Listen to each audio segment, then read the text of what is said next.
If I'm going to have a kid, the kid's going to have somewhere to sleep. But more than that, my kid needs a functioning bedroom, not just a glorified storage closet with a bed. Looks like I have some work to do. Welcome to episode 2 of Volunteer Parenting.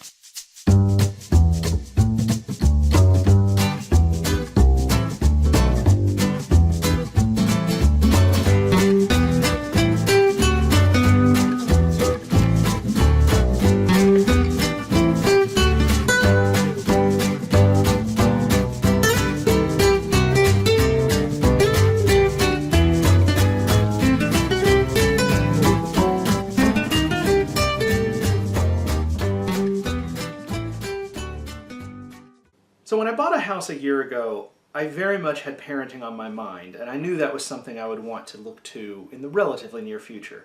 So that meant that I knew I would need a house with at least 2 bedrooms. Ideally, I would have liked 3 bedrooms, but that became a little bit cost prohibitive for the area that I'm looking at. The problem is, I have a lot of stuff. When I moved in, I just put all that stuff somewhere out of the way. I dumped a lot of that stuff into the second bedroom and just left it there. And now, it's time to get rid of a lot of that stuff and make some room for a child.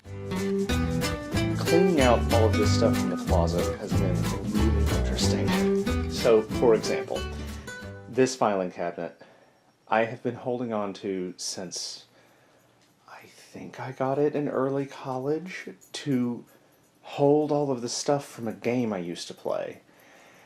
I've had other stuff in there too, including this box of cards, birthday, Christmas, and associated holiday cards going back years and years and years. Might be time to finally toss a few. I had to use a screwdriver to pry open the door here because it was initially stuck, and now you can see it won't go back in all the way because it's just too connected here, too bent down. But it's been amazing finding old artwork that I did years and years ago. Both high school and college graduation regalia. Look at this. Cassette tapes. I don't even know what's on this. There's no title. I have no idea.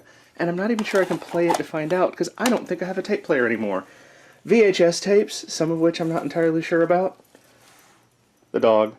She wasn't in the closet. She's just in here investigating. Right? You want to say hello? So, yeah, all sorts of crazy stuff. Stuff going back to high school and even middle school, awards and plaques and stuff. Going through all this has been interesting because it's a chance to not only relive some of these old memories, but also to let go. What you're seeing here is really the last vestiges. The closet is now empty. There's only a little bit left here to sort through, and it looks kind of scary because it's all spread out. But if you remember what this corner used to look like, this is the corner of the bedroom. Right? So it's been interesting going through all the memories, but also letting go of things and clearing things out.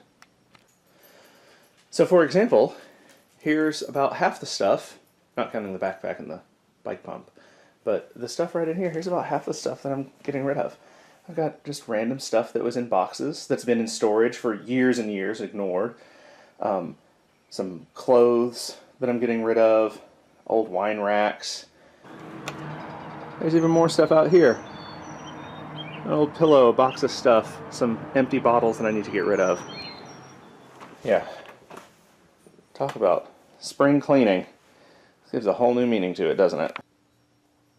I just noticed that in the 364 days I have lived in this house, there has not been a smoke detector in this second bedroom. Yeah, that's probably something that's going to have to be fixed before I can have a kid in here. Making room is not just about creating a physical space, it's also about making room emotionally. Now, I've lived with a lot of different people over the years. I've had plenty of different roommates, particularly through grad school. But what I'm about to be embarking upon is very different from having roommates, though there is a sense in which I need to be ready to share space with another person. What I'm really working to do is create family. And so creating family means thinking about how it is that we're responsible towards one another, how it is that we communicate with one another, how it is that we care for one another and show that care to one another. I mean, I guess you could obviously do this with roommates, and I've had roommates where we've had great communication and we've been responsible and we've shown that we care for one another. But in this case, the stakes are a lot higher. The context is very different. If I want to stay out late and I have roommates, I don't really have to do anything. I guess I could send him a message and say, hey, gonna be out late, don't worry about me, and that's it.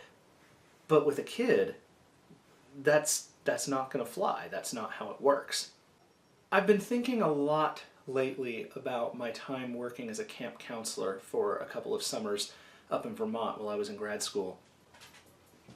I've been especially reminded of this while I've been working on cleaning out this room, because I came across a lot of old papers that I had kept from that time period. Apparently I kept everything, and I was thumbing back through a lot of it and remembering what it was like to, in a sense, be a parent for a very short period of time, for the span of a month, with a group of boys. And remembering what it was like to nurture them, to care for them, to have fun with them, to kind of relive childhood in a way through their eyes. And so I guess in some senses I'm drawing back on those memories as I think about how to prepare for bringing a child into my life on a longer term basis, on more than just for a part of a summer at camp. I guess an important piece to bring up with that is I'm also interested in fostering and adopting an older child. So we often think about becoming a parent and starting out with babies, because when you do it through the more traditional route, that's how it begins. Like that's the biological process here. But I don't want a baby. I love babies. They are wonderful. I have several nieces who I have been really enjoying playing with and watching grow through the baby stage. But I also know that after a little bit, I wear out. I don't have the patience for that. And kudos to those who do, because you are wonderful, amazing people. I applaud you. I don't get it either. I want an older kid. I think 8 years old is my minimum cutoff, 8 and above. I'd be very happy having a teenager. I know there are probably also people who think, you want to dive in with a teenager? I get teenagers. They're not adults, but they have many things in common with adults. I mean, I teach people who are effectively leaving the teenage years behind. I teach college.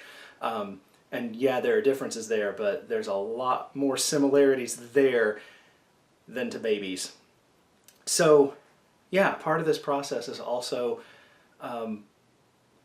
thinking about what age is most appropriate and other things like that. A lot of that may be stuff for later. I can do a future video on hopes and fears and what I'm looking for and thinking about in terms of parenting itself. And here we are with the room as complete as it's going to be, at least for now. You can see I have everything out of here. Still want to put that board up on the wall. Of course, I still need to fix the smoke detector. And I need to add a dresser, which will probably go somewhere over here on this wall. But the room is ready for someone to be here. Hoping to maybe trade out this bed for twin bunk beds, if I can find some for fairly cheap. We'll see what happens. My old Enterprise shuttlecraft alarm clock from when I was in high school. That thing is loud. It will get you out of bed for sure. And a more or less empty closet with only a few things in here that might actually relate to having someone live here, including, in that corner there, all of my old Legos.